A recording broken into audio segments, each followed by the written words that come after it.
Siyabonga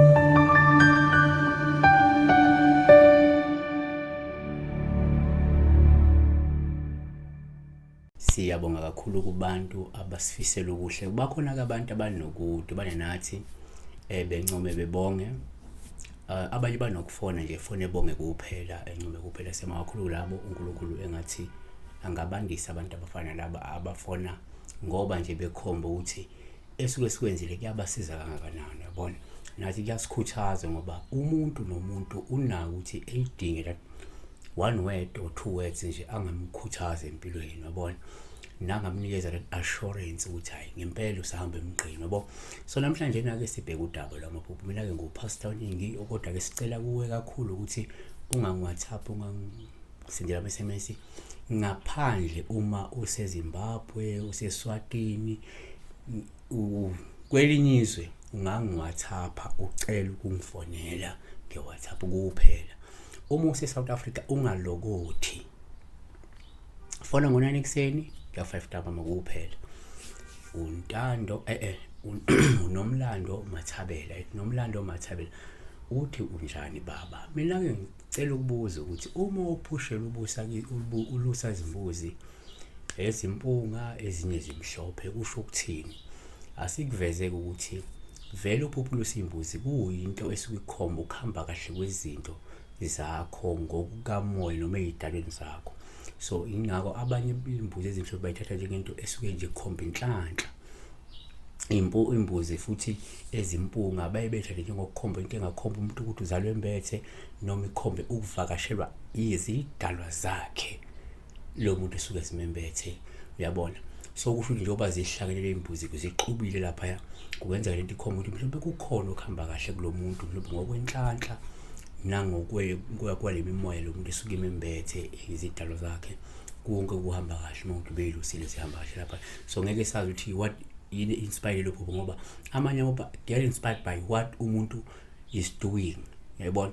Kuyenza ukuthi khona kade ukwenza ngabe umsebenzi noma into ethile kade uyenza kade uyilungisa kade uphahla kade uze bese kuvela kiphupho leli likhomba le confirmation yokusondela kwalezi zidalwa kumuntu, yabona.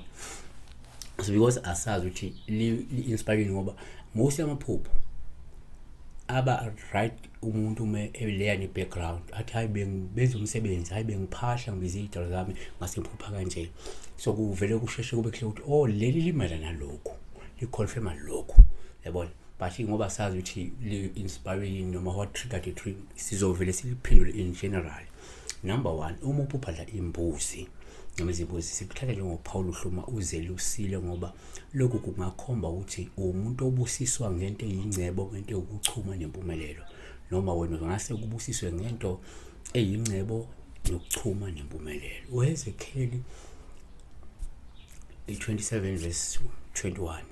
I-Arabia nazo zonke izikhulu zaseKedari zazingabathengi besandla sakho, zazingabathengi bakho ngamawundlu nangezinqama nangezimpongo. 2, futhi-ke uma uphupha imbuzi kuwuphawu oluhle uma uzelusile ngokwesintu lokhu kuyayikhomba inhlanhla nengcebo esuke ivela ey'dalweni zakho, nanokuthi-ke kungabuye kukhombe ukuthi mhlawumbe ngenzeka wezalwe wena wembethe, nanokuthi kade uhanjelwe izidalwa zakho, yabona, lezi ezikwembethe wena nanenhlanhla-ke esuke izokulandela futhi. Number 3, kodwa akase sithi-ke la uphuphe imbuzi kungaba uphawu olubi kwesinye isikhathi noma nje uphawu oluhle-ke, kodwa suke lukhomba ukuthi wena umuntu ophethe noma ohola noma olawula abantu abangekho mnene, abantu abangalaleli noma abantu abanobuxhwanguxhwangu.